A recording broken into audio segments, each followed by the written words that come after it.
शुरुआत करते हैं दिल्ली की खबर से। कल खबर आई जब मुख्यमंत्री ने जानकारी दी कि दिल्ली के बॉर्डर सील किए जाएंगे, लेकिन अभी तक आपको बता दें कि सीलिंग का ज्यादा असर दिखा नहीं है। वहीं राजधानी में कोरोना के मरीजों की तादाद बढ़ती जा रही है और यही वजह रही है कि पड़ोसी राज्यों से लगी अपनी सारी सीमाएं सील करने का फैसला किया गया है।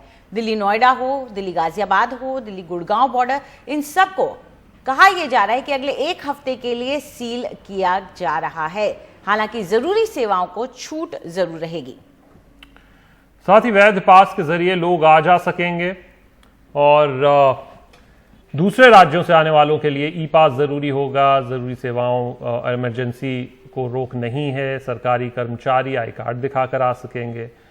शरद शर्मा हमारे साथ जुड़ेंगे, लेकिन उससे पहले हम आपको अरविंद केजरीवाल क्या कह रहे हैं वो सुना देते हैं। फिलहाल एक हफ्ते के लिए हम दिल्ली के बॉर्डर सील कर रहे हैं। एसेंशियल सर्विसेज जारी रहेंगी।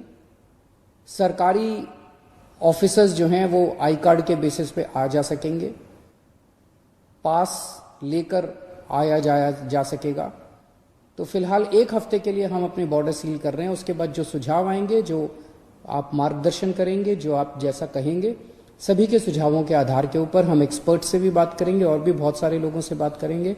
उसके आधार पर अगले हफ्ते फिर इसके बारे में एक ठोस निर्णय ले पाएंगे। शरद शर्मा हमारे साथ गाजीपुर बॉर्डर से जुड़ रहे हैं।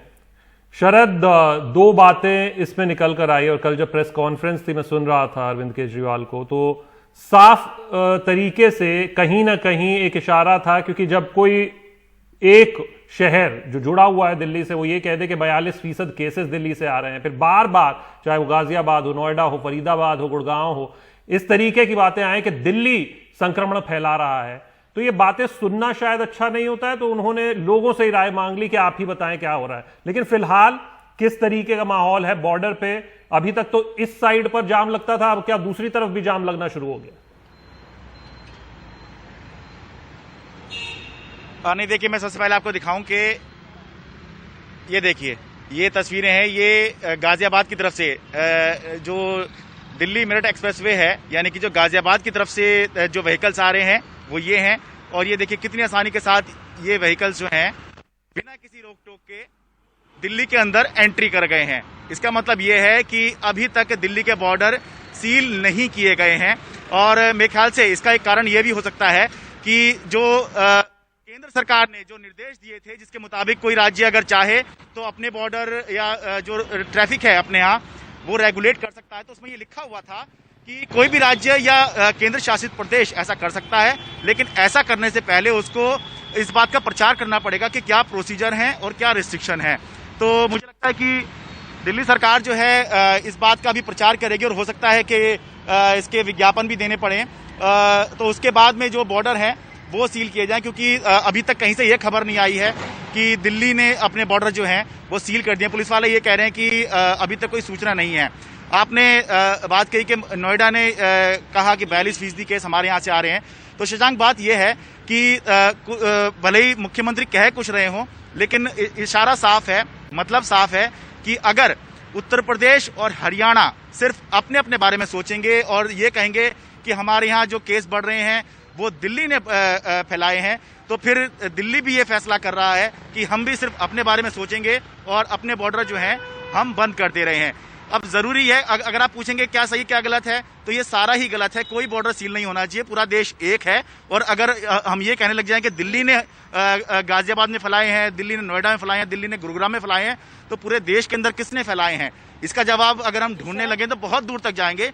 इसलिए जरूरी यह है कि तीनों जगह की सरकारें आपस में मिल बैठ के फैसला कर लें कि काम कैसे करना है, ट्रैफिक को कैसे रेगुलेट करना है, लोगों को कैसे रेगुलेट करना है, क्योंकि सरकारों का कुछ नहीं बिगड़ता। जो परेशानी होती है वो आम लोगों को ही होती है। शरद, जो दूसरी बात अरविंद केजरीवाल ने कही वो ये थी कि क्या हम दिल्ली की जो सुविधाएं हैं, अस्पताल हैं, जो कह रहे कि काफ़ी अच्छी हैं और कोई दिक्कत नहीं होने वाली है, ऐप भी आज लॉन्च होने वाला है उसके लिए, बेड्स ढूंढने के लिए, क्या उनको सिर्फ दिल्ली वालों के लिए रिजर्व किया जाए? तो ये जानना चाहेंगे, क्या वाकई में दिल्ली की जो स्वास्थ्य सुविधाएं हैं, 9000 बेड हैं, उनके ऊपर इतना स्ट्रेस है कि हम ये अफोर्ड नहीं कर सकते कि किसी और राज्य से या किसी और शहर से कोई और आ सके? क्योंकि अब तक क्या बाहर के लोग आए हैं? देखिए, दो बातें हैं इसमें। आपने पूछा कि क्या इतना स्ट्रेस है। अभी इतना स्ट्रेस नहीं दिख रहा है, क्योंकि अगर हम ये बात कर रहे हैं कि 6600 बेड के आसपास उपलब्ध हैं अस्पतालों में, तो करीब 2600-2700 मरीज ही अस्पतालों में एडमिट हैं और लगभग 6-7 हज़ार के आसपास जो मरीज हैं वो होम आइसोलेशन में है, जो कि केंद्र सरकार की गाइडलाइन के मुताबिक अलग अलग राज्यों ने होम आइसोलेशन रखा हुआ है। लेकिन बात यह है कि अगर ये करने की बात कहेंगे कि दिल्ली के लिए को सिर्फ हम इसके लिए रिजर्व करना चाहें, तो 2018 में भी एक बार दिल्ली सरकार ने कोशिश करी थी कि दिल्ली के जीटीबी अस्पताल में केवल जो बाहर के मरीज हैं वो केवल ओपीडी यानी कंसल्टेशन उनका फ्री था, लेकिन दवाई, टेस्ट, इलाज बाहर वालों के लिए बिल्कुल बंद कर दिया गया था, जिसको हाई कोर्ट ने कहा कि नहीं, आप ऐसा नहीं कर सकते, क्योंकि स्वास्थ्य सेवाएं जो हैं वो सबके लिए होनी चाहिए, दिल्ली सबकी है।